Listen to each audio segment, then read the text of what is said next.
Hi gang, Diana here with a video today. It's a follow-up video to my Art Snacks video that I will link up in the corner. And we're going to take a closer look at indigo. Indigo is really trending right now as a color, as a pattern, and I love it myself and have done some indigo dyeing. So I'm going to share some of my thoughts on indigo, and we'll do some patterns on that Yupo paper I got from Art Snacks. This is a shirt I sort of tie-dyed, indigo dyed, and here are a couple other examples of indigo dyed cloth, and it has an interesting way of taking dye. This is the plant. It comes from the plant called indigo, and you can see in that close-up, I hope, that the threads are sort of, you can tell it's been hand dyed. I'm just indicating here how a cloth might have been dyed, and then those white streaks were probably folded. Here are some examples of patterns, traditional patterns from this book. I will link this book if you're interested. It's really more about dyeing, and I'm just using it for inspiration. But just showing some folds and patterns of traditional dyeing. Now this is the piece that, the little piece of Yupo that I used in the unboxing video the other day, and I'm just showing you here how the indigo painted on there and the stencil I used to get that little piece, the pattern on that little piece.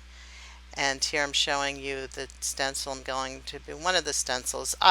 Since I was using such a small piece of paper, I used a small scale stencil, and I'm laying on a good bit. I put some water in that watercolor paint. Here I'm showing you where the oils from my hands created a resist area on that paper, so I'm just painting over it to see if I can get past those oils on my hands. And this is a piece of drywall duct tape, something like that. It's got adhesive back, but between the the wet surface of the Yupo paper and the slick surface of the Yupo paper, won't have any trouble getting that off. Now this is called an embossing buddy, and I used that to see if it would help with the resist that my fingers were causing, and it did indeed help with that. And I believe that's just cornstarch or something in there. It created a sort of a sandy look, but that didn't end up having any effect on the paper, but it was kind of good. So my paper's nice and wet. I'm sticking that stencil right down on that very wet paper, and then set that aside to dry. Now in this case, I've wet the paper and put a wash on top of it, and while that's still wet, I am taking just drops of water on a brush, and you can see how that is spreading out. And here I'm going back over the Yupo paper and lifting areas to create a pattern. You can see I'm trying to make it appear to be like those indigo dyed pieces where I'm getting my inspiration for these small pieces today. Just lifting, and then I'm dropping bits of the paint, and you can see how I created a circle around the darker color where I dropped it. It's very much like Sumi Nagashi marbling. I actually have that to show you there. So I hope you try this. Oh, this is blowing. I did just splashing some watercolor down and then using a straw to blow. There's lots of different ways to play with this.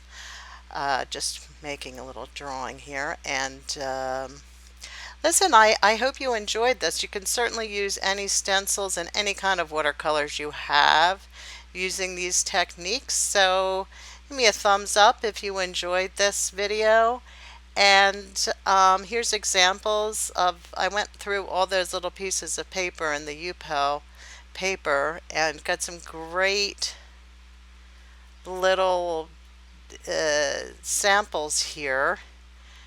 And a lot of times with samples like this, I'll staple that to a tag and write on the back how I got this work. I might not do that in this case, who knows. That was the first one I did, nice dark color there.